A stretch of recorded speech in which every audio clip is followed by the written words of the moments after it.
बिहार की जनता ने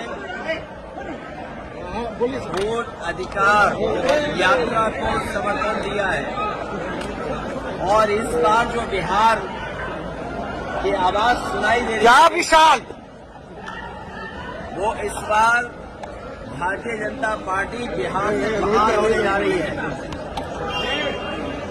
भारतीय जनता पार्टी बिहार से बाहर होने जा रही है।